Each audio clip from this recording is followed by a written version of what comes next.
Sud Radio, les vraies voix qui font bouger la France.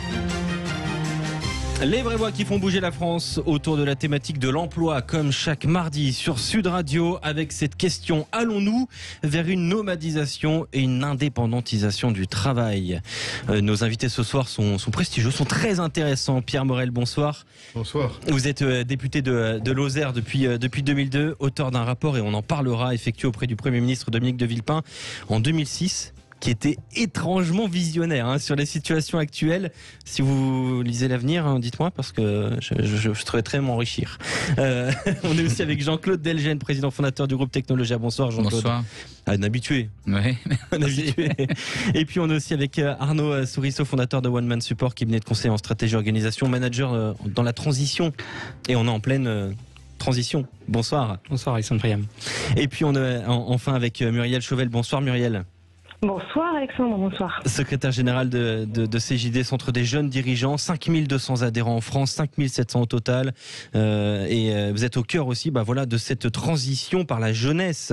Alors la première question qu'on se pose ce soir sur Sud Radio, est-ce que le CDI est toujours le Graal de l'employé? Vous savez, ce cadre professionnel CDI, entreprise, présentiel, horaire fixe, hiérarchie établie, est-ce que ce cadre est encore à l'ordre du jour? Jean-Claude Delgen.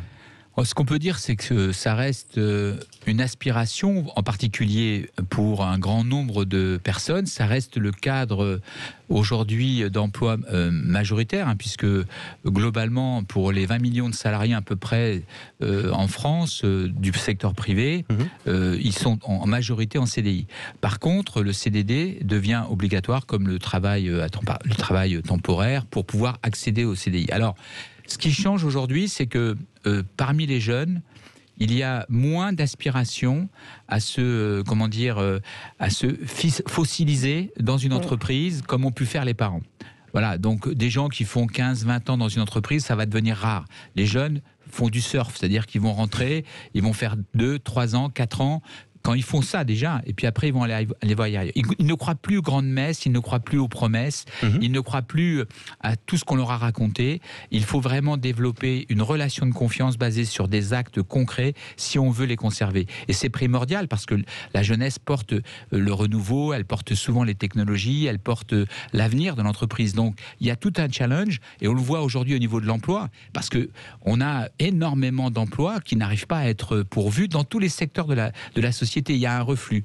Le reflux, je terminerai là-dessus, est lié en fait à la crise Covid. Pourquoi ? Parce qu'il y a eu énormément de gens qui se sont retrouvés avec la dysrythmie sociale que nous avons connue, c'est-à-dire une désynchronisation entre les individus et les rythmes sociaux, qui se sont retrouvés à perdre leur routine, perdre leurs habitudes, et en fait les aspirations de fond sont réapparues. Et donc les gens, on en parlait tout à l'heure, les gens ont quitté souvent la région parisienne ou les grandes métropoles pour vivre différemment, peut-être avec moins d'argent, mais peut-être plus proche de la nature, avec des rythmes différents. Donc il y a une aspiration à redéfinir un cadre de vie. Et dans ce cadre-là, la nomadisation, avec les TGV, la circulation rapide, bien sûr le télétravail, permet cela.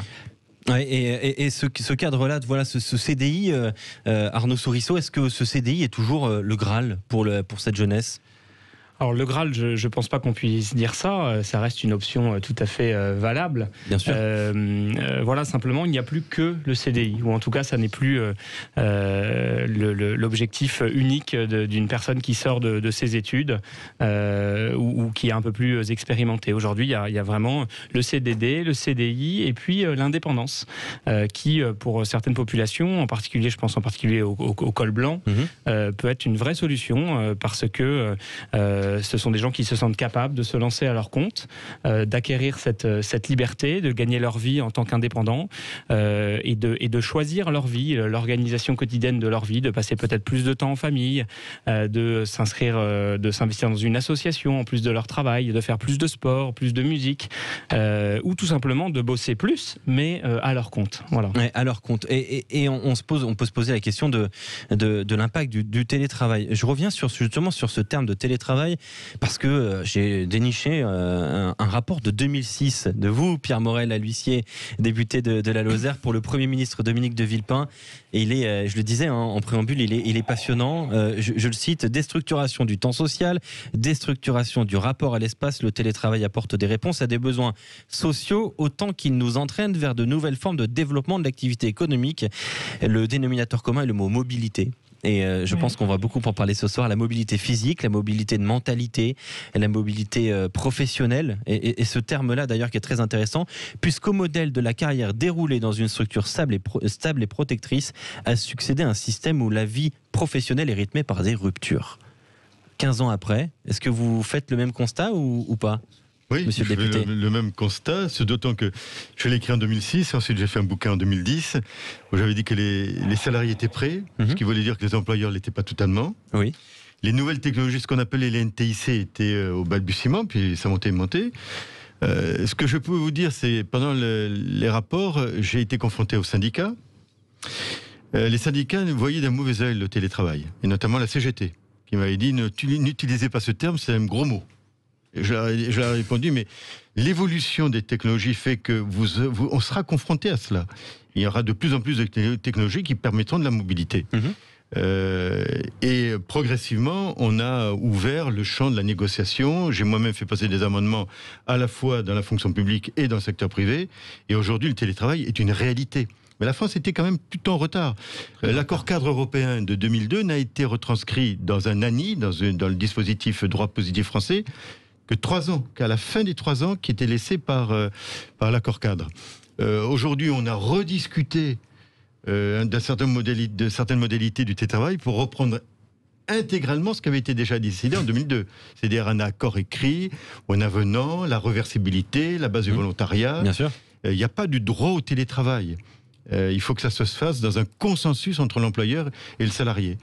Et attention, et là où j'avais eu l'occasion de faire une lettre assez dure à la ministre du Travail, en lui disant ne dites pas que le télétravail est le nirvana et qu'il faut avoir un recours massif au télétravail. Vous êtes vraiment dans le mauvais chemin.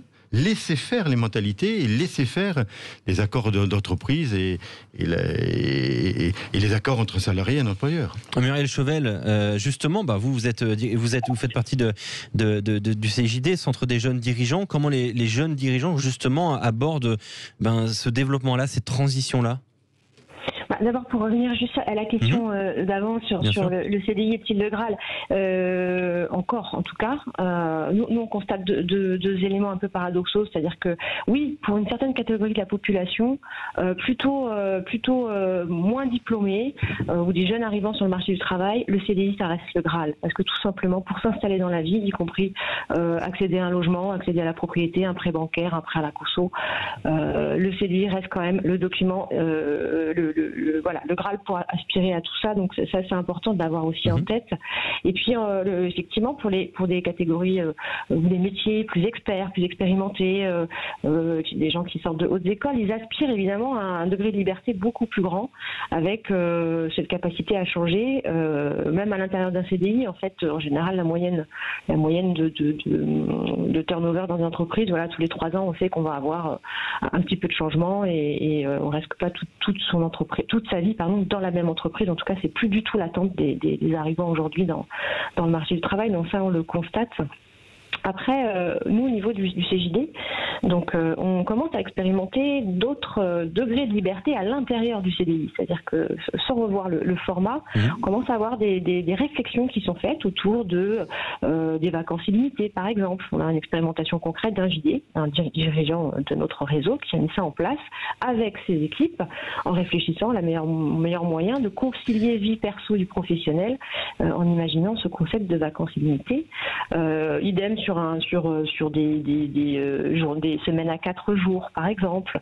On a notre mode d'organisation à l'intérieur du CDI qui bouge aussi, qui vont vers le meilleur aménagement, en tout cas, de tous les aspects de la vie et de sortir du cadre et des horaires qui sont imposés pour pouvoir assurer une vie un peu plus en adéquation avec On entend beaucoup ce terme plus de liberté et on terminera sur ce point-là autour du CDI avant d'aborder ensuite l'indépendantisation et la nomadisation du travail.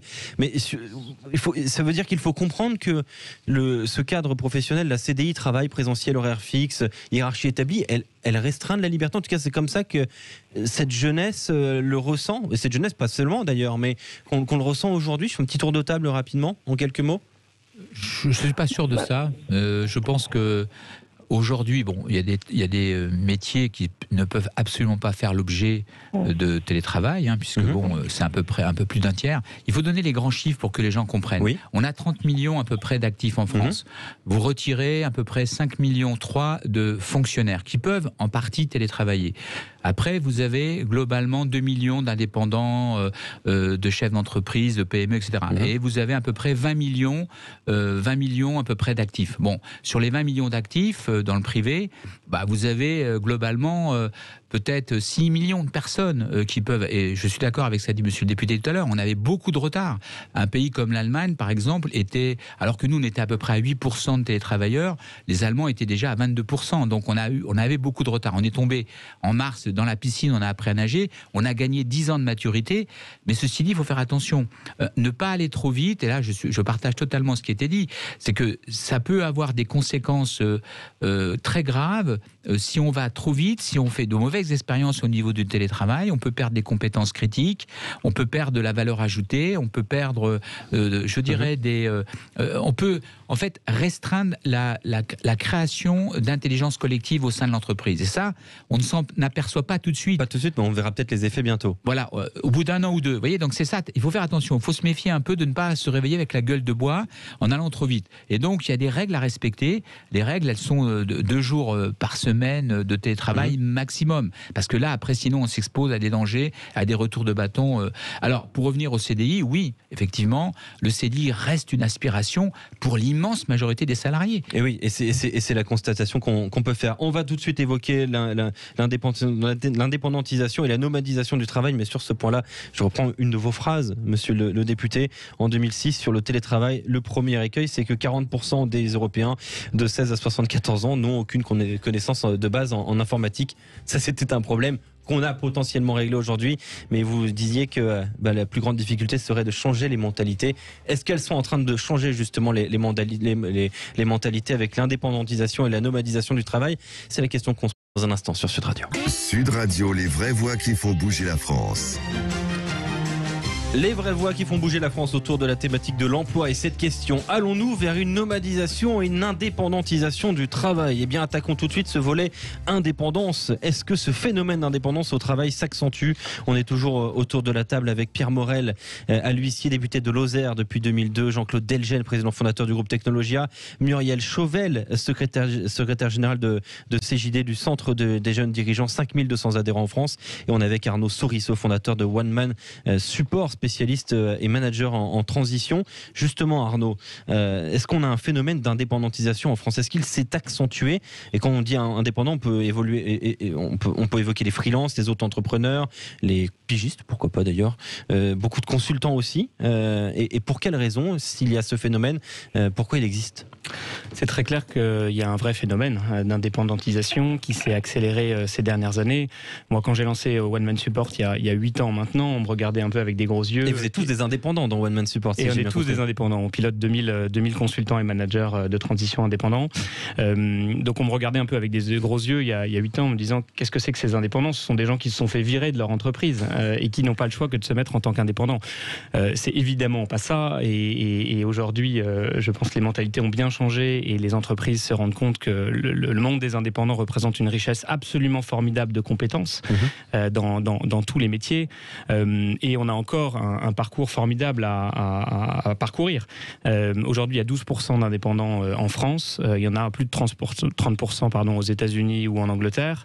Vous citiez l'Allemagne également comme étant très en avance. Donc on a un potentiel encore d'indépendantisation qui est très fort et c'est une aspiration des jeunes majeure aujourd'hui. Monsieur le député, est-ce que c'est un phénomène que vous avez continué de constater? Parce que j'imagine que à la suite de ce rapport de 2006, vous le disiez, vous aviez publié un livre. C'est une thématique qui doit toujours vous intéresser. Comment vous accueillez cette idée d'indépendantisation du travail? Est-ce que c'est profitable à notre société française, par exemple? Incontestablement, oui. À partir du moment où vous faites confiance à un salarié, vous faites confiance à quelqu'un qui intervient dans le monde du travail, et ça ne peut être que profitable. J'ai été l'auteur d'un autre rapport sur l'auto-entrepreneur, et on voit que l'auto-entrepreneur a quand même bien pris. Alors après, micro-entreprise, auto-entrepreneur, ça se confond un peu, mais on a cherché, à un moment donné, au niveau du gouvernement, à pousser un certain nombre de personnes vers l'indépendance. Et ça marche plutôt bien. Alors certains ont un peu peur, mais aujourd'hui, les nouvelles technologies, l'émergence d'un appareil comme l'iPhone ou autre, c'est un ordinateur où vous pouvez travailler n'importe où. Et donc, ça engendre forcément de la mobilité et de l'indépendance. L'indépendance qui fonctionne. Muriel Chauvel, secrétaire générale de CJD, du Centre des jeunes dirigeants, est-ce que justement cette indépendance, alors vous c'est un peu différent j'imagine en tant que dirigeant, mais est-ce que cette indépendance-là, vous la voyez de quel œil à peu près? On la voit comptable, d'un œil comptable. D'accord. Non, mais effectivement, on voit bien qu'au niveau du modèle économique des entreprises, il y a une tendance à une baisse légère, mais quand même de la masse salariale au profit d'une augmentation certaine de tout ce qui est honoraires et prestations externes. Voilà, bien sûr. On a vraiment tendance. Vous l'avez quantifié? On peut pas le quantifier. Non, je ne pourrais pas vous dire des chiffres. Je vous dirais une bêtise. Mais en tout cas, c'est un ressenti et c'est quelque chose qu'on pourrait quantifier, tout à fait. Donc ça, c'est certain. Après, ce qu'on entend nous beaucoup, c'est le changement de rapport au travail aussi sur des générations et des expertises. On a besoin de s'exonérer d'un cadre qui est celui de l'entreprise et de pouvoir naviguer entre plusieurs types de prestations, plusieurs types de donneurs d'ordre, de clients, en ayant la liberté du choix aussi et de choisir ses clients. Et ça, c'est important. Avec des concepts de développer aussi du sens dans son travail et que il n'y a pas qu'une seule entreprise qui finalement peut prétendre être le lieu d'épanouissement des salariés et que c'est peut-être aussi une façon de penser sa vie et puis donc oui, je pense qu'il y a une tendance de fond, mais encore une fois ça correspond pas à tous les métiers. C'est un peu différent plutôt des catégories socio-professionnelles. On est plutôt sur des métiers où l'entreprise finalement pas super compétente en réalité, sur les nouvelles technologies ou alors sur des métiers qui sont en profond changement. Je pense notamment à la comptabilité, au juridique, qui sont des métiers aujourd'hui qu'on externalise maintenant très facilement. Est-ce qu'on peut joindre ça à la thématique de l'ubérisation du travail, Jean-Claude Delgen? Oui, ce qu'il faut comprendre, c'est que, en fait, il y a indépendant et indépendant. Parce que le métier d'indépendant, enfin le statut d'indépendant, s'il est choisi, parce que la personne a les compétences, elle se sent capable de s'assumer, de prendre le risque de la maladie, etc., c'est très différent que quand il est subi.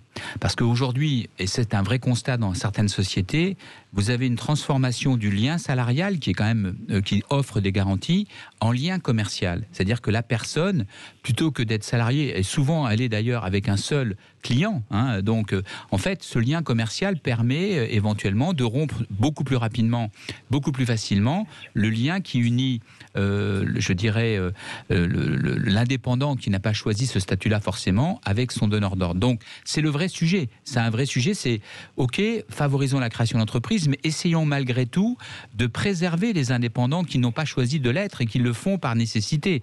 Parce que quand on voit par exemple la question des rémunérations, en 2009, les indépendants, avant la création du statut d'auto-entrepreneur, gagnaient 2,5 fois plus qu'ils ne gagnent aujourd'hui. Donc on voit bien qu'il y a énormément de personnes qui se sont engouffrées dans ce statut, mais qui se retrouvent aujourd'hui à vivre avec 800-900 euros par mois. Est-ce qu'on peut vivre par exemple dans les métropoles avec si peu?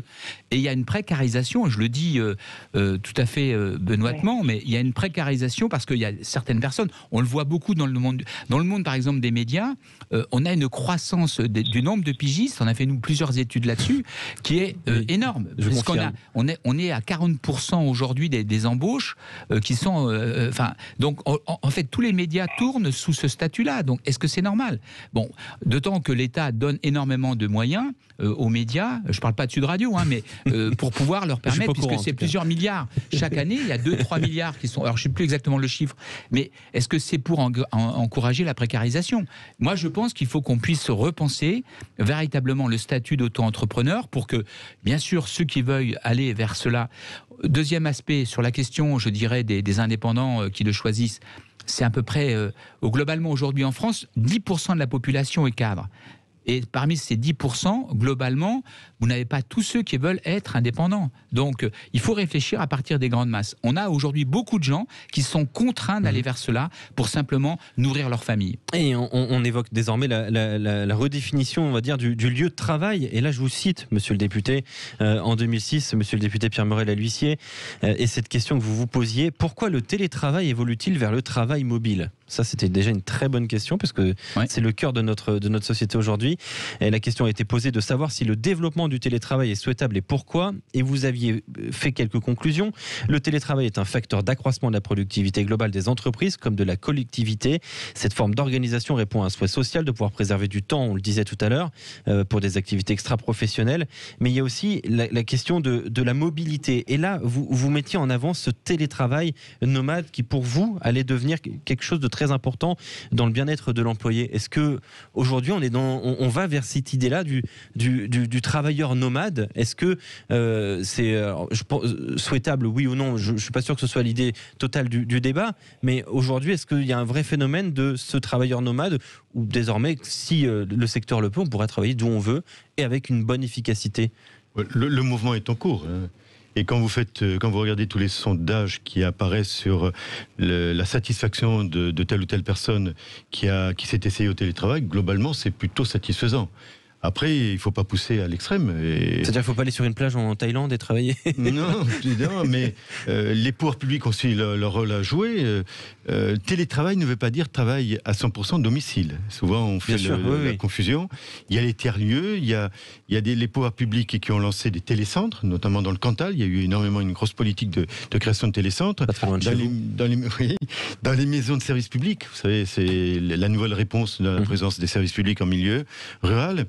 On intègre souvent une salle dédiée au télétravail avec un scan, avec une imprimante, avec un accueil aussi, parce que des fois il faut aussi donner à quelqu'un qui vient travailler des modalités de fichiers. Par exemple, avoir tous les artisans du coin, avoir la CCI, la Chambre des métiers. Ce qui travaille le tissu social territorial. Voilà, c'est tout un accompagnement. Et les cyberbases aussi de la Caisse des dépôts et consignations. Donc c'est tout un accompagnement et j'ai fait d'ailleurs des propositions. On a des problèmes dans les territoires ruraux comme le mien, où on a une population qui n'augmente pas beaucoup. Et si on crée un dispositif fiscal incitatif pour des entreprises en Île-de-France, au lieu de créer des bâtiments, au lieu de créer de la surface de bureaux, aider par contre à recruter des télétravailleurs et à avoir des avantages fiscaux et sociaux, ça ne serait pas inintéressant. Ouais, c'est une piste à explorer, oui Arnaud? Oui, je suis complètement d'accord avec ça. Nous, on a de plus en plus de nos indépendants chez One Man Support qui habitent en région. À la campagne, dans les grandes villes de province et qui acceptent de commuter chaque semaine. Les entreprises d'ailleurs, depuis le Covid, acceptent de plus en plus le travail à distance. On a même rentré récemment, pour la petite anecdote, un consultant qui s'est expatrié à Bali et qui travaille depuis là-bas. Et ça fonctionne. Mais vous êtes un travailleur nomade aussi, il me semble, Arnaud. Oui, moi, nous, ça fait des années que je travaille à distance. Et je pense d'ailleurs qu'il faudrait plus interroger les PME ou les startups qui, avec la grande liberté d'organisation qu'elles ont, finalement prennent des décisions équilibrées très tôt que ne peuvent pas se permettre les grandes entreprises avec la lourdeur qu'il y a derrière. Et nous, ça fait plusieurs années qu'on a un système où on est 3 jours en travail présentiel, parce que je suis complètement d'accord que le présentiel est absolument indispensable, et 2 jours en travail à distance, voilà, avec une grande liberté d'organisation pour nos employés. Muriel Chauvel? Oui, Oui, non, mais je partage tout ce qui a été dit. Il faut juste se rappeler que le présentiel, c'est quand même assez nécessaire. On parlait d'intelligence collective tout à l'heure, pour travailler collectif aussi, pour la créativité, et puis en même temps, il y a quand même une tendance aussi, alors c'est peut-être la crise qui a révélé ça, mais à faire porter sur l'entreprise et sur le dirigeant beaucoup d'éléments sur tout ce qui est anticipation des risques socio-professionnels, de détecter aussi les signaux faibles, de mettre en place des diagnostics ou des audits en interne pour mesurer le bien-être. Et tous ces sujets, à l'aune du télétravail, sont quand même beaucoup plus complexes à mettre en place, à mesurer, pour mettre en place des actions qui contribuent au bien-être en entreprise, tel qu'on comprend aujourd'hui. Donc c'est un peu le paradoxe de ces deux tendances, nous qu'on ressent en tout cas au CJD. Le bien-être en entreprise, Jean-Claude Delgen, bon, ça vous connaît. Rapidement, avant de donner la parole à monsieur le député. Simplement un chiffre que je voulais donner pour bien mesurer l'importance du télétravail, mais aussi son risque. Dans la transmission de connaissances, ce sont des chiffres qui sont validés. 10% de la connaissance vient de la formation académique, 20% vient du management ou du coaching, et le reste, 70%, c'est l'acquisition sur le tas, en collectif avec les autres. Vous voyez, donc, quand vous êtes éloigné, attention à ne pas perdre ça. C'est pour ça que si vous pensez télétravail 1 ou 2 jours par semaine, il faut penser aussi 3 jours par semaine en fonction des 2 jours que vous aurez octroyés pour permettre aux gens de se retrouver, d'échanger et de se former. Parce qu'on doit se former sans arrêt. Et si on est trop éloigné de l'entreprise, on a un risque, y compris de sortir très vite de l'entreprise. Plusieurs études ont montré que les gens qui étaient plus de 2 jours par semaine éloignés de l'entreprise étaient les premiers à partir, les moins augmentés, les moins promus dans leur boîte. Donc attention, il y a un risque, il faut savoir profiter, mais il faut aussi ne pas s'exposer à ce risque. Monsieur le député, le mot de la fin, Pierre Morel à l'huissier, est-ce qu'il faut justement créer un cadre juridique, législatif, avec les partenaires sociaux de ce nouveau mode de travail, de cette nouvelle semaine peut-être, où il faut laisser faire justement les partenaires sociaux, les entreprises, les employés, gérer eux-mêmes? Pas besoin de loi, franchement pas besoin de loi. L'accord cadre européen de 2002 est suffisant, il est explicite, il a été revu, réanalysé, réintégré entre tous les partenaires sociaux, fonction publique et secteur privé. Attention à ce que le juge du travail et la Cour de cassation ne viennent pas perturber des fois des évolutions et mettre des directeurs de ressources humaines en difficulté pour des requalifications de contrats. Attention à cela. Je pense que les chartes qui sont élaborées, que ce soit dans la fonction publique ou au niveau des grands groupes d'entreprises, sont largement suffisantes. Merci beaucoup d'avoir été, vous quatre, avec nous. Pierre Morel à l'huissier, député de Lozère, Jean-Claude Delgen, président fondateur du groupe Technologie, Arnaud Souristeau, fondateur de One Man Support, et Muriel Chauvel, secrétaire générale des centres des jeunes dirigeants. Dans un instant, sur Sud Radio, les programmes continuent. Love Music avec Trio et Yvan Cuchous.